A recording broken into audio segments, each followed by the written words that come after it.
Yuk.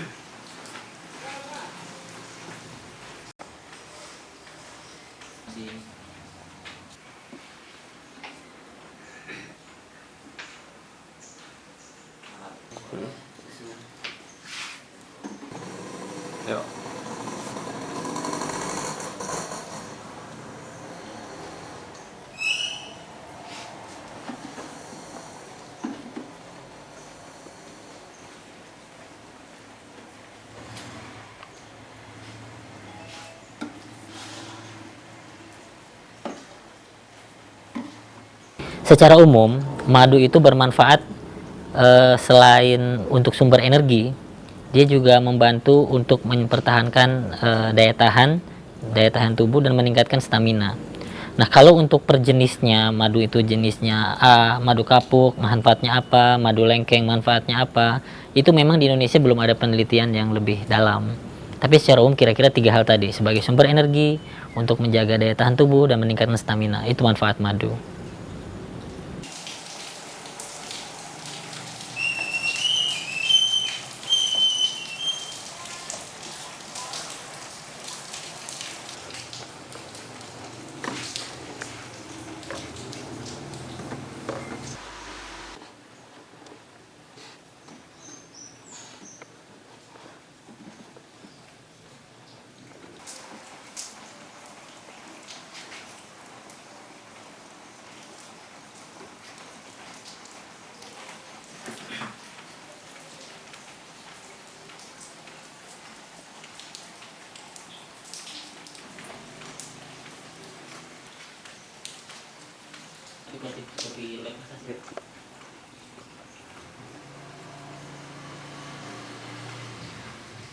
Pertama, saya sendiri sebenarnya adalah pengguna, saya adalah konsumen.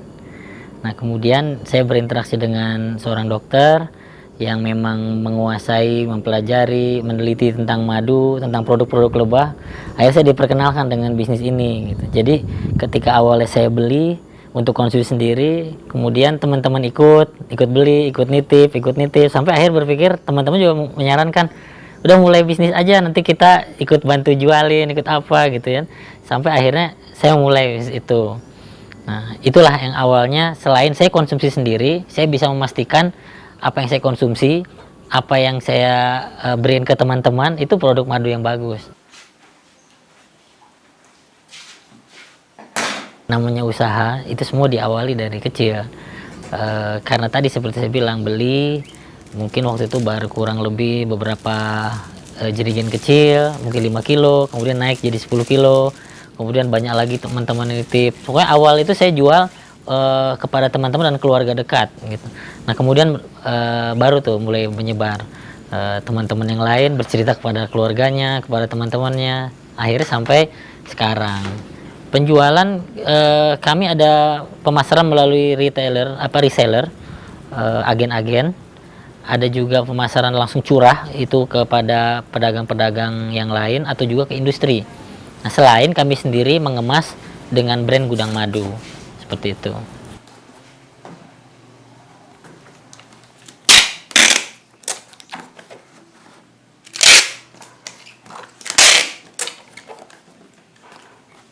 Kalau untuk pedagang kembali atau reseller, kami memiliki beberapa reseller yang tersebar hingga ke Pulau Sumatera, hingga ke Kalimantan, dan beberapa tempat di Indonesia Timur. Tetapi kalau untuk penjualan online yang kami kirim melalui ekspedisi, dia sudah menjangkau sampai ujung Sumatera, sampai juga ke ujung Papua. Sepanjang ekspedisi bisa antar, ada orang pesan, kita kirim.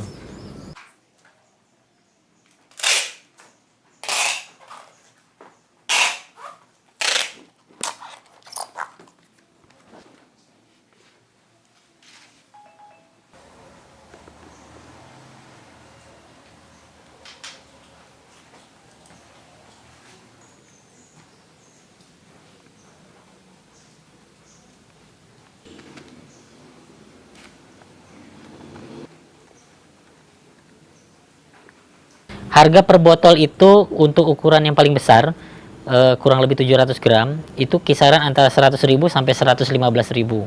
Nah, yang 100.000 itu umumnya itu madu hutan, madu kaliandra, lebih kurang seperti itu. Nah, kalau madu lengkeng, madu kapuk itu 115.000 per 700 gram. Kira-kira ya 500 mili lah satu botol itu.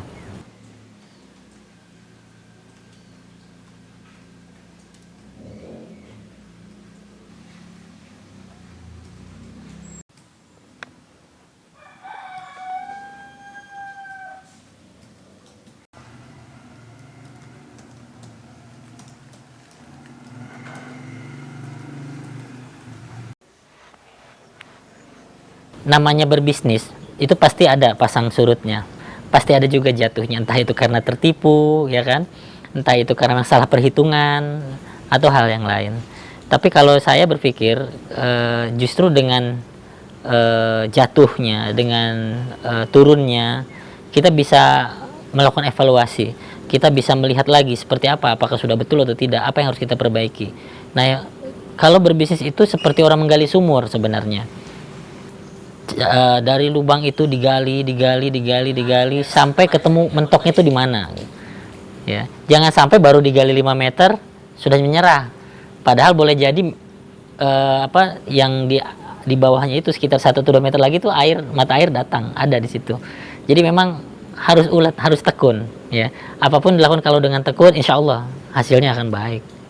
Pertama, saya meyakini bahwa 9 dari 10 pintu rezeki itu ada di perniagaan. Itu yang saya ketahui. Itu motivasi saya untuk berbisnis. Yang kedua, dengan berbisnis saya bisa lebih dekat kepada keluarga, bisa mengawasi anak, bermain dengan anak, membantu keluarga lah gitu ya.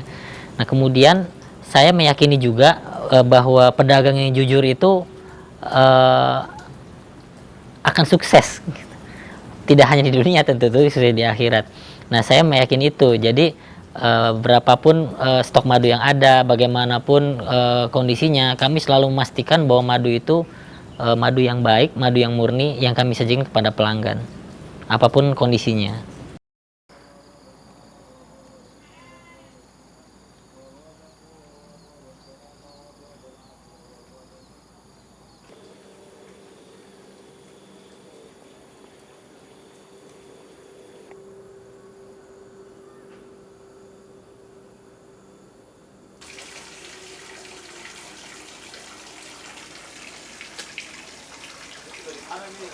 Kenapa?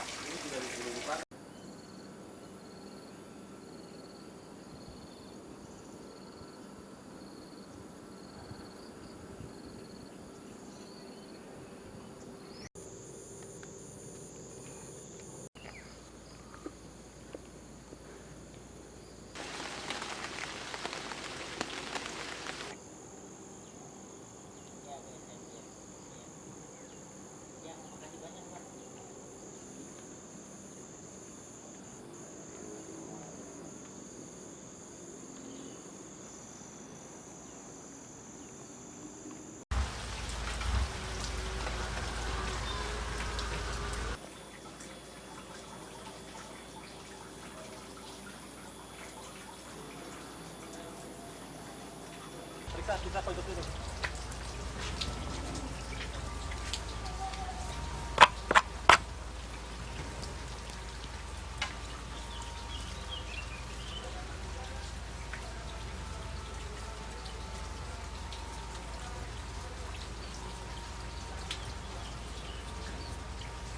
Yang saya produksi itu pertama madu dari kebunga kaliandra, itu ada di daerah sekitar Sukabumi. Kemudian madu dari pohon kapuk randu, ya. Dulu juga ada pas musimnya bagus, cuacanya bagus, itu madu dari pohon mangga. Nah, kalau sekarang yang saya kelola juga itu dari lebah trigona, lebah yang gak ada sengat. Cuma memang yang kami ambil itu propolisnya, bukan madunya, karena produksi madunya tidak banyak.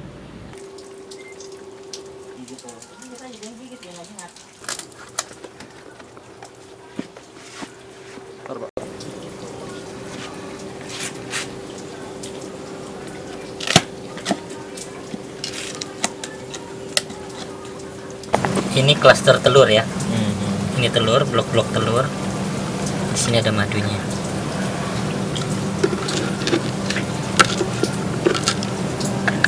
Nah, ini sudah. Yuk. Sini saya perasin ke mulutnya.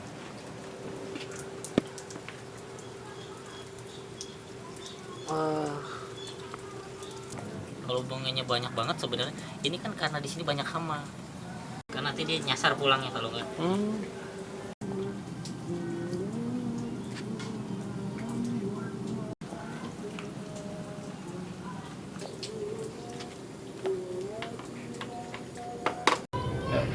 Salah satu keunikan lebah trigona ini, dia tidak menyengat tapi menggigit.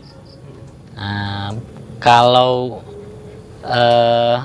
dia relatif tidak berbahaya dibandingkan lebah yang bersengat lainnya. Lebah ini juga mudah dibudidayakan, seperti bisa dilihat, bisa dipelihara di rumah-rumah penduduk, bisa juga di pekarangan dan di tempat-tempat yang lain. Kalau lebah yang bersengat tentu dia harus jauh dari pemukiman, dan lebah ini sangat membantu penyerbukan karena tubuhnya yang kecil. Trigona spp merupakan polinator yang sangat baik. Jadi Trigona spp itu merupakan lebah asli Asia. Kalau di Jawa Barat itu sering disebut dengan tewel, kalau di Sumatera Barat disebut galo-galo. Kemudian orang Jawa menyebutnya kelanceng, kalau orang Aceh menyebutnya linet. Jadi masing-masing daerah punya istilah sendiri-sendiri.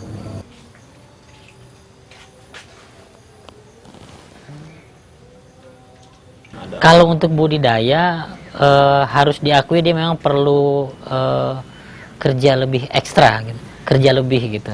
Dia berbeda dengan jual beli gitu. Dia berkaitan dengan makhluk hidup, dengan lebah. Lebah itu sangat dipengaruhi oleh cuaca, dipengaruhi oleh ketersediaan pakan, oleh polusi, macam-macam gitu. Jadi memang untuk budidaya itu jauh lebih sulit daripada sekedar jual dan beli. Ya, dia perlu ekstra tenaga lah, perlu ekstra perhatian.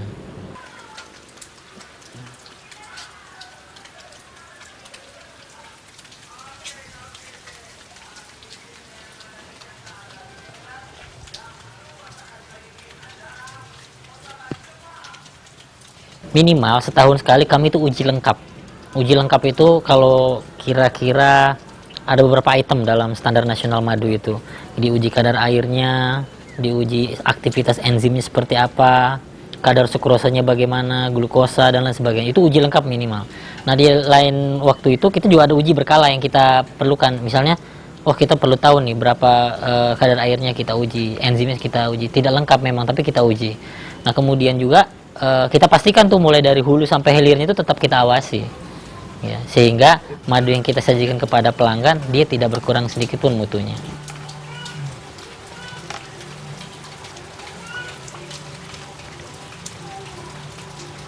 Nah, ini propolis lengket, digunakan oleh lebah untuk melindungi sarangnya. Jadi kalau sarangnya udah tertutup rapat, nggak bisa masuk hama seperti semut, laba-laba atau cicak gitu. Ini propolis. Nah, propolis ini banyak digunakan untuk pengobatan.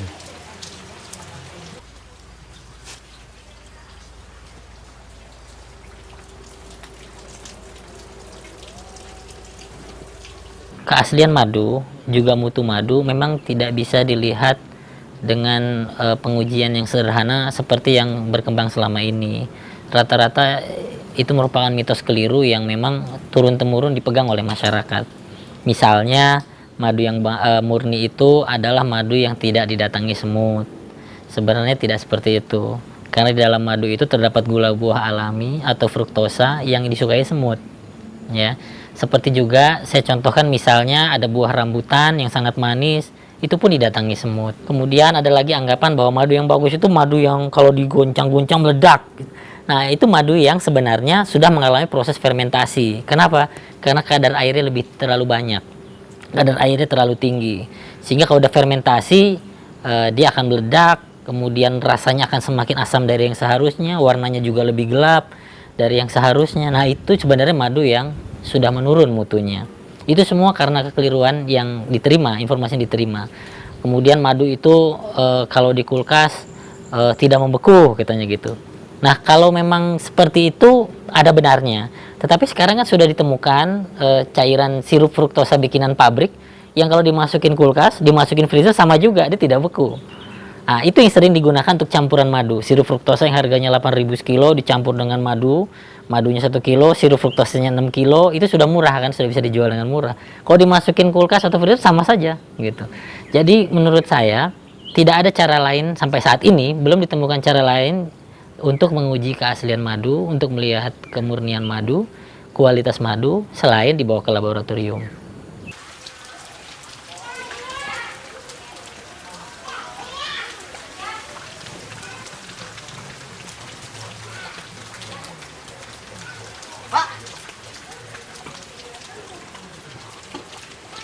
Pak Jamhan, apa kabar? Baik. Agar, Pak. Alhamdulillah. Jenal udah kan? Jenal di sana. Kami ingin membuat satu produk baru yang dia bisa dipasarkan lebih luas, mungkin dengan kemasan yang lebih kecil, dengan packaging yang spesial. Kemudian kami juga ingin bekerja sama dengan banyak pihak sehingga ketersediaan pakan lebah berlimpah, sehingga nanti tidak ada lagi yang namanya paceklik. Seperti itu.